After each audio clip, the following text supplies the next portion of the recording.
नमस्कार साथियों, कैसे हैं आप सभी। आशा करता हूँ आप सभी बहुत अच्छे होंगे, स्वस्थ होंगे और मन लगा करके आप अपने बिहार बोर्ड की परीक्षा की तैयारी कर रहे होंगे।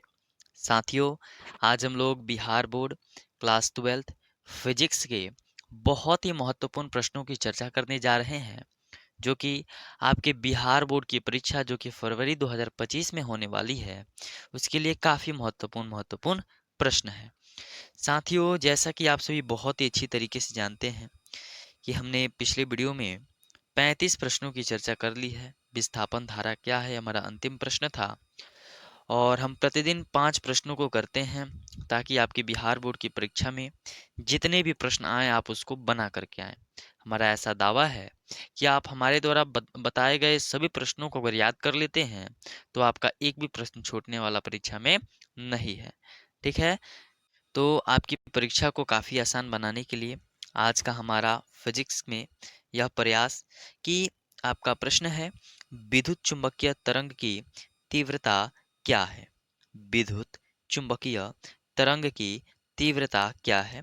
तो उत्तर लिखेंगे कि किसी विद्युत चुंबकीय तरंग के कारण इकाई समय में इकाई क्षेत्रफल से गुजरने वाले ऊर्जा को विद्युत चुंबकीय तरंग की तीव्रता कहते हैं। कि कोई विद्युत चुंबकीय तरंग के कारण कोई इकाई समय में और इकाई क्षेत्रफल से जो ऊर्जा गुजर जाती है ना, उसी को हम लोग विद्युत चुंबकीय तरंग की तीव्रता कहते हैं। साथियों, आप सभी यह भी अनुमान लगाए होंगे कि हम काफ़ी छोटा छोटा काफ़ी सटीक उत्तर आपके लेकर के आते हैं ताकि आप इसको तुरंत याद भी कर सकें और आप अपनी परीक्षा में लिखें तो आपको 2 में 2 नंबर अवश्य मिले।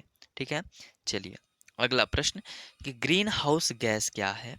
यहाँ पे ये नहीं रहेगा। ठीक है, ग्रीन हाउस गैस क्या है। तो इसका उत्तर लिखेंगे कि पृथ्वी के वायुमंडल का अवरक्त किरणों के विकिरण का कुछ गैसों जैसे CO, CO2, जलवाष्प इत्यादि द्वारा अवशोषण हो जाता है। ऐसे गैसों को ग्रीन हाउस गैस कहते हैं तथा इस प्रभाव से वायुमंडल का गर्म होना ग्रीन हाउस प्रभाव कहलाता है। साथियों, यह भी ग्रीन हाउस गैस है ना, वायुमंडल में घूम रहा एक गैस होता है, वायुमंडल में फैला एक गैस होता है। ठीक है, चलिए अगला प्रश्न 38 नंबर प्रश्न है कि हाइगेंस के द्वितीयक तरंग का सिद्धांत क्या है।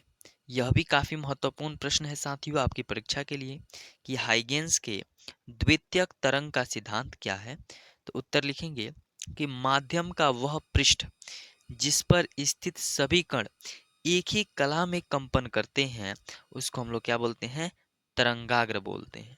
पैराग्राफ चेंज करके लिखेंगे, समांगी माध्यम में किसी तरंग का तरंगाग्र तरंग के संचरण की दिशा के लंबवत होता है।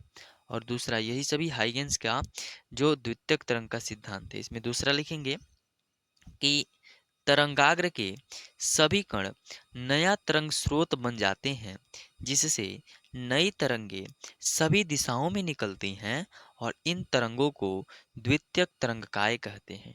ठीक है, सब हाइगेंस ने ही बताया है। तीसरा, समांगी माध्यम में द्वितीयक तरंगिकाओं का वेग प्राथमिक तरंग के क्या होता है, समान होता है। ठीक है, चलिए अगला प्रश्न है कि प्रकाश का व्यतिकरण क्या है। प्रकाश का व्यतिकरण किसे कहते हैं।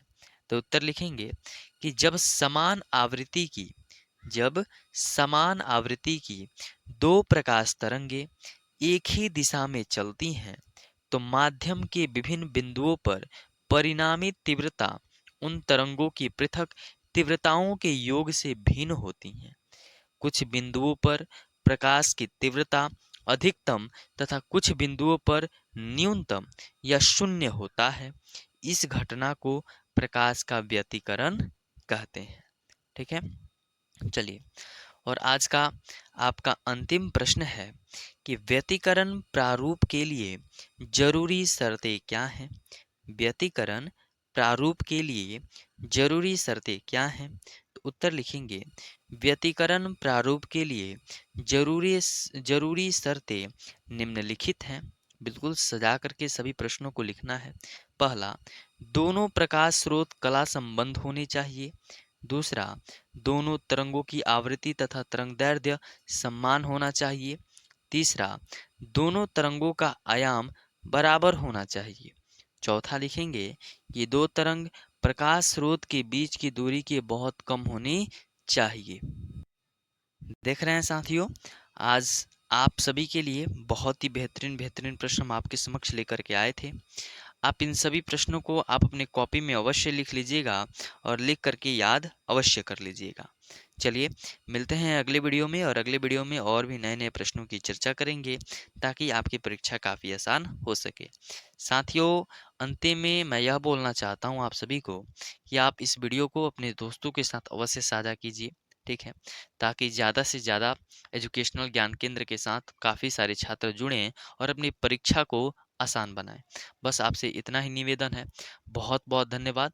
अपनी परीक्षा में लग जाइए, खूब जोरों शोरों से तैयारी कीजिए और अपने माता पिता का नाम अवश्य रोशन कीजिए। बहुत बहुत धन्यवाद।